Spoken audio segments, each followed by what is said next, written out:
ਨੀਤ ਕੌਰ ਜੋ ਸਾਡੇ ਬਹੁਤ ਹੀ ਸਤਿਕਾਰਯੋਗ ਕੈਂਡੀਡੇਟ ਨੇ ਲੋਕ ਸਭਾ ਪਟਿਆਲਾ ਤੋਂ, ਜਿਨ੍ਹਾਂ ਨੇ ਪਿਛਲੇ 20 ਸਾਲ ਤੋਂ ਲਗਾਤਾਰ ਘਨੌਰ ਹਲਕੇ ਦੀ, ਪਟਿਆਲਾ ਲੋਕ ਸਭਾ ਹਲਕੇ ਦੀ ਆਪਣੀ ਸਰਬਰਾਸੀ ਥੱਲੇ ਪੂਰੀ ਸੇਵਾ ਕਰ ਰਹੇ ਨੇ। ਅੱਜ ਉਹਨਾਂ ਦੇ ਚੋਣ ਦਫ਼ਤਰ ਦਾ ਉਦਘਾਟਨ ਘਨੌਰ ਦੇ ਵਿੱਚ, ਜਿੱਥੇ ਹਮੇਸ਼ਾ ਕਾਂਗਰਸ ਪਾਰਟੀ ਦਾ ਦਫ਼ਤਰ ਹੈ। ਇਹ ਬਹੁਤ ਲੱਕੀ ਦਫ਼ਤਰ ਆ। ਜਦੋਂ ਮੈਂ ਆਜ਼ਾਦ ਚੋਣ ਲੜਿਆ ਸੀ, ਇਸੇ ਦਫ਼ਤਰ ਤੋਂ ਲੜਿਆ ਸੀ ਤੇ ਇਸੇ ਜਗ੍ਹਾ ਤੇ ਅੱਜ ਪਹਿਲਾ ਦਫ਼ਤਰ ਖੋਲ੍ਹਿਆ ਗਿਆ। ਇਸ ਤੋਂ ਬਾਅਦ ਹੁਣ ਸੰਭੂ ਖੋਲ੍ਹਣ ਜਾ ਰਹੇ ਹਾਂ। ਮੈਨੂੰ ਪੂਰੀ ਉਮੀਦ ਆ ਵੀ ਜਿੰਨੇ ਵੀ ਅੱਜ ਤੱਕ ਅਸੀਂ ਚੋਣਾਂ ਲੜੀਆਂ, ਜਿੰਨਾ ਉਤਸ਼ਾਹ ਇਸ ਚੋਣ ਦੇ ਵਿੱਚ ਆ ਔਰ ਜਿੰਨਾ ਹੁੰਗਾਰਾ ਇਸ ਚੋਣ ਦੇ ਵਿੱਚ ਮੈਨੂੰ ਮਿਲ ਰਿਹਾ ਵੀ ਜਿਹੜੇ ਪਿਛਲੇ 2 ਸਾਲ ਮਹਾਰਾਣੀ ਪ੍ਰਨੀਤ ਕੌਰ ਜੀ ਨੇ ਸਾਡੇ ਘਨੌਰ ਹਲਕੇ ਦੇ ਕੰਮ ਕਰਵਾਏ, ਜਿਵੇਂ ਕਿ ਸਾਡੇ ਪ੍ਰੋਜੈਕਟ ਲੈਣਗੇ ਤੇ ਪੀਣ ਵਾਲੇ ਪਾਣੀ ਦਾ ਪ੍ਰੋਜੈਕਟ, ਸੜਕਾਂ ਦੇ ਪ੍ਰੋਜੈਕਟ, ਕਿਸਾਨਾਂ ਦੇ ਖਰਾਬੇ ਦੇ ਪੈਸੇ, ਕਰਜ਼ੇ ਦੇ ਮਾਫੇ, ਜਿਹੜੇ ਘਨੌਰ ਸਾਡੇ ਪਛੜਿਆ ਸ਼ਹਿਰ ਸੀ, ਅੱਜ ਘਨੌਰ ਨੂੰ ਤਕਰੀਬਨ 5 ਕਰੋੜ ਰੁਪਇਆ ਦੇ ਕੇ ਜਿਹੜੇ ਕੰਮ ਚੱਲ ਰਹੇ ਨੇ, ਇਹ ਅੱਜ ਜਿਹੜੇ ਸਾਹਮਣੇ ਦਿਖ ਰਹੇ ਨੇ, ਸੜਕਾਂ ਬਣੀਆਂ, ਫਰਨੀਆਂ ਬਣੀਆਂ, ਬਿਜਲੀ ਦੇ ਕੰਮ, ਘਨੌਰ ਮੰਡੀ ਲਈ 5 ਕਰੋੜ ਦੇ ਲਿਆ ਕੇ ਦਿੱਤੇ ਪੈਸੇ।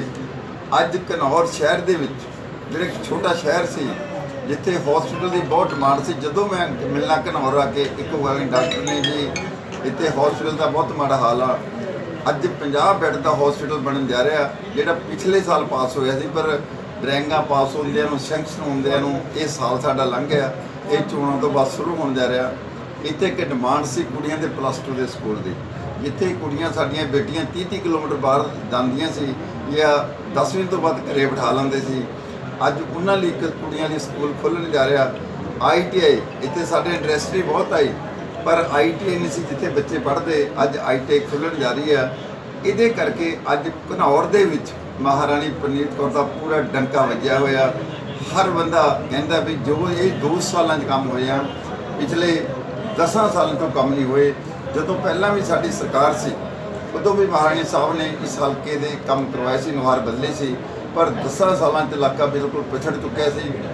ਅੱਜ ਕਿਸਾਨੀ ਦੇ ਮੁੱਦੇ ਆ, ਨਹਿਰਾਂ ਦੇ ਮੁੱਦੇ ਆ, ਹਰ ਕਿਸਾਨ ਖੁਸ਼ੀ ਆ। ਜਦੋਂ ਦੀ ਇਹ ਸਰਕਾਰ ਆਈ ਆ, ਕਿਸਾਨਾਂ ਨੂੰ ਪਾਣੀ ਨਹਿਰਾਂ ਦਾ ਪੂਰਾ ਮਿਲ ਰਿਹਾ, ਉਹਨਾਂ ਦੀ ਫਸਲ ਟਾਈਮ ਸਿਰ ਦਿੱਤੀ ਗਈ ਆ, ਕੋਈ ਕਿਸੇ ਨੂੰ ਦੁੱਖ ਦਰਦ ਨਹੀਂ ਹੈ। ਇਸ ਕਰਕੇ ਜਿਹੜੀ ਘਨੌਰ ਹਲਕੇ ਦੇ ਵਿੱਚ, ਲੋਕ ਸਭਾ ਪਟਿਆਲਾ ਹਲਕੇ ਦੇ ਵਿੱਚ ਮਹਾਰਾਣੀ ਪ੍ਰਨੀਤ ਕੌਰ ਦੇ ਝੰਡੇ ਬੁਲੰਦ ਨੇ।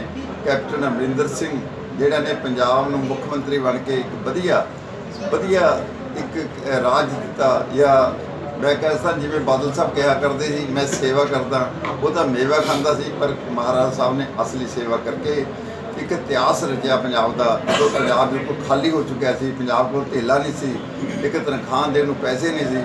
ਅੱਜ 2 ਸਾਲਾਂ ਦੇ ਵਿੱਚ ਪੰਜਾਬ ਉਹੀ ਲਿਆਂ ਤੇ ਚੜਾਤਾ ਜਿਹੜਾ 2002 ਜਾ ਕੇ ਚੜ੍ਹਿਆ ਸੀ। ਇਸ ਕਰਕੇ ਅੱਜ ਮਹਾਰਾਣੀ ਪ੍ਰਨੀਤ ਕੌਰ ਤੇ ਕੈਪਟਨ ਅਮਰਿੰਦਰ ਸਿੰਘ ਦੀ ਜੋੜੀ, ਦੋਨਾਂ ਨੂੰ ਪੰਜਾਬ ਦੇ ਵਿੱਚ ਜਿਹੜੀਆਂ 13 ਸੀਟਾਂ ਦਿਵਾਉਣ ਜਾ ਰਹੀ ਆ।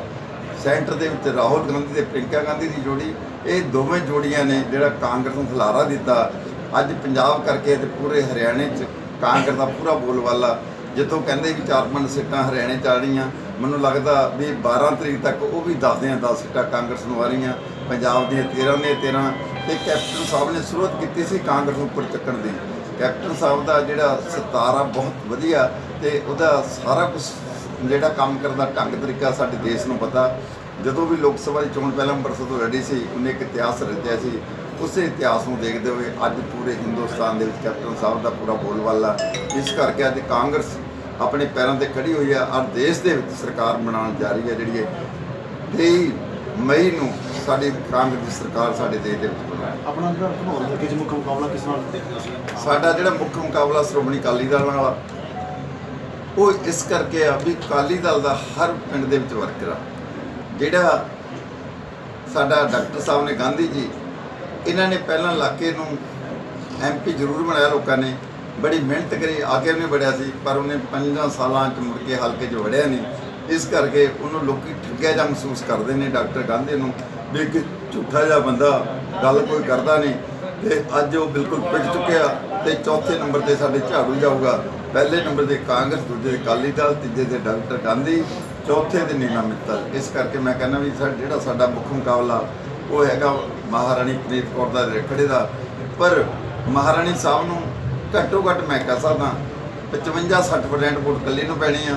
ਇਹ ਤਾਂ 35-40% ਤੇ ਨਿਬੜ ਜਾਣੇ ਆ ਸਾਰੇ। ਇਸ ਕਰਕੇ ਮੁਕਾਬਲਾ ਤੇ ਕਿਸੇ ਨਾਲ ਸਮਝਦੇ ਨਹੀਂ, ਪਰ ਫਿਰ ਵੀ ਦੂਜੇ ਨੰਬਰ ਤੇ ਜਿਹੜਾ ਸ਼੍ਰੋਮਣੀ ਅਕਾਲੀ ਦਲ ਆ।